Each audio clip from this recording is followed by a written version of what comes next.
Welcome to the Grow Rich podcast by Tech Help Canada, where we share the best online marketing and general business tips. Now for today's host. Note: this includes AI-generated narration. You paid $60, maybe $70 for a game. You downloaded it. You played it for months. And then one day you open your console and it's gone. Not because you deleted it, because the company that sold it to you decided you don't get to have it anymore. That's not a hypothetical.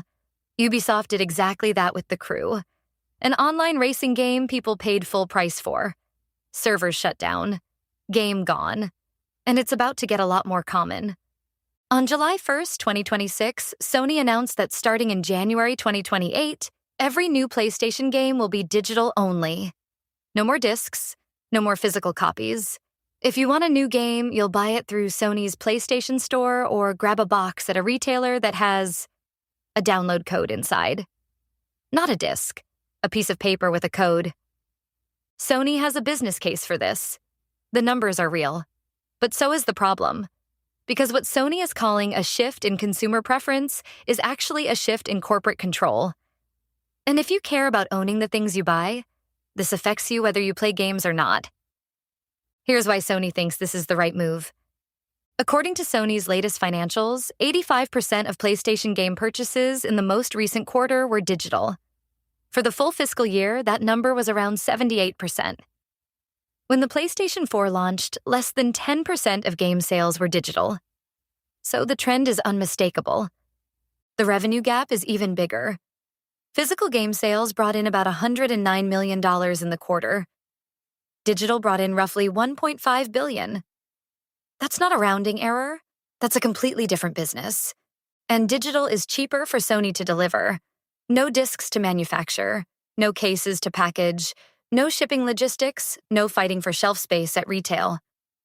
Every sale through the PlayStation Store also gives Sony more control over pricing and distribution. Nico Partners analyst Daniel Ahmad framed it as a platform-led decision to cut costs, reduce exposure to the resale market, and push more revenue through Sony's own storefront. So from a spreadsheet perspective, this move makes total sense. But here's where Sony's argument starts to fall apart. Sony is treating the fact that most people buy digital games as proof that most people want a digital-only future. Those aren't the same thing. Think about your own buying habits. You probably buy some games digitally because it's convenient. A download starts at midnight. Sales pop up in the store. Some games never even get physical releases, so digital is the only option. If the only door that's open is the digital one, of course more people walk through it. But that doesn't mean you want the other door locked permanently. You might buy some games digitally and still want discs for the big releases, for the collector's editions, for the games you want to lend to a friend, trade in, or keep on a shelf 20 years from now.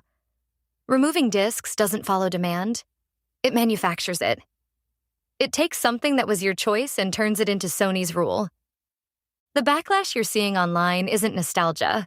It's a reaction to losing options. And then Sony's own timing made the argument for the other side.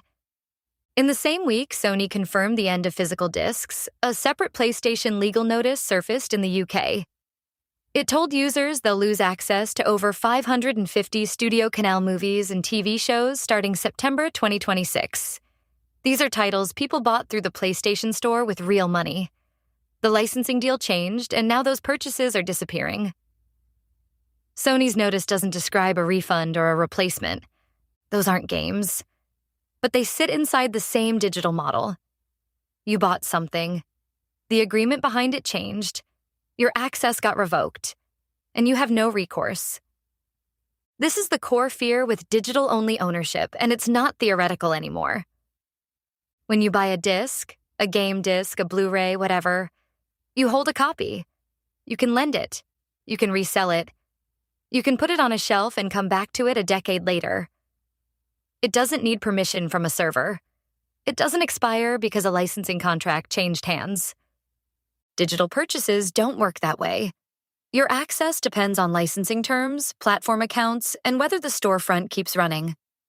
Any one of those can change without your input. And this isn't limited to movies. Go back to The Crew, the racing game I mentioned at the top. When Ubisoft shut down the servers in 2024, players who bought it, even people with physical copies, couldn't play it anymore. When players sued, Ubisoft's legal position was that customers had purchased a license, not a product. You didn't buy a game. You bought permission to use one. And that permission expired. California already recognized this as a problem. A law called AB 2426 took effect in 2025, requiring companies to be clearer when they sell digital goods that can be taken away. If a company says buy or purchase, it may need to disclose that you're actually getting a revocable license. It's not a full fix, but the fact that legislators are stepping in tells you this isn't just a gamer complaint. It's a consumer rights issue. Sony has said they may still keep games visible at retail through download codes. You'd walk into a store, pick up a box, and inside there'd be a code to redeem the game digitally. That gives retailers something to sell and gift buyers something to wrap. But a code in a box is not a disc. You can't resell a redeemed code. You can't lend it. You can't install from it on a future console. The box is packaging for the same digital dependency that people are pushing back against. Code boxes help Sony keep a retail presence. They're not physical ownership. So why should you care about this, even if you mostly buy digital already? First, the secondary market disappears. Right now, you can trade in a game. You can buy it used for cheaper. You can lend it to a friend, borrow one from them. That market creates price pressure. It gives you options when digital storefront prices stay high for months after launch. Digital only kills that. If every new PlayStation game flows through Sony-controlled digital access, Sony sets the price, Sony controls the sales, and there's no used copy undercutting them. The leverage shifts entirely to the platform. Second, game preservation takes a hit. The Video Game History Foundation has been warning about this for years. Digital-only games need better legal frameworks for archives and researchers. A disc on a shelf isn't a perfect preservation tool in 2026. A lot of modern games need patches and online features, but a disc is still one of the few things a regular person can hold on to that doesn't depend on a storefront staying online. Third, access isn't equal. Digital only assumes you have fast, reliable internet and enough storage space on your console. That might be true for you. It's not true for everyone. Former PlayStation executive Sean Layden raised this concern publicly after Sony's announcement, pointing out the impact on players with limited broadband and military personnel stationed in places where connectivity is inconsistent. The simplest version of the argument is this.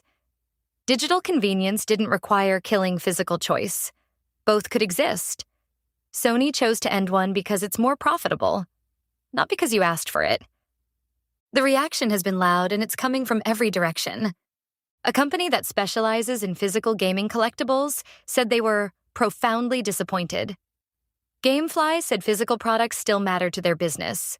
The Video Game History Foundation called it unfortunate for consumer rights, the resale market, and creators who depend on physical releases. Developers spoke up too.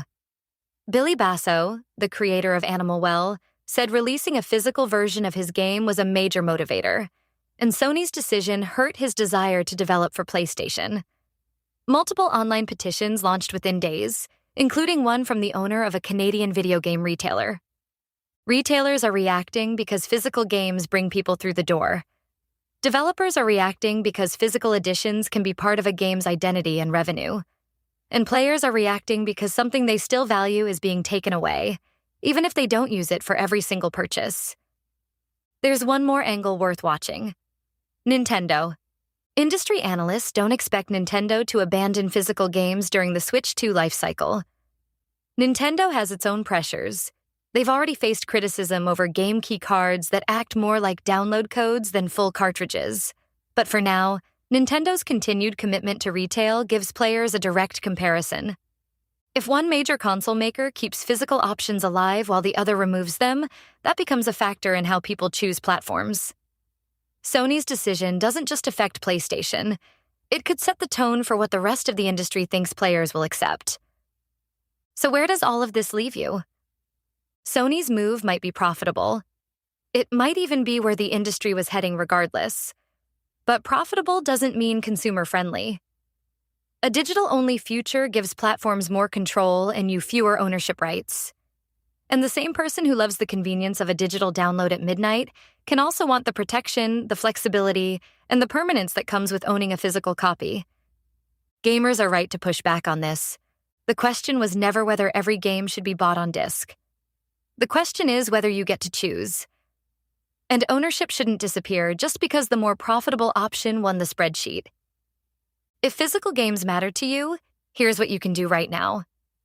Buy physical releases while they still exist. Support publishers and retailers that keep making them.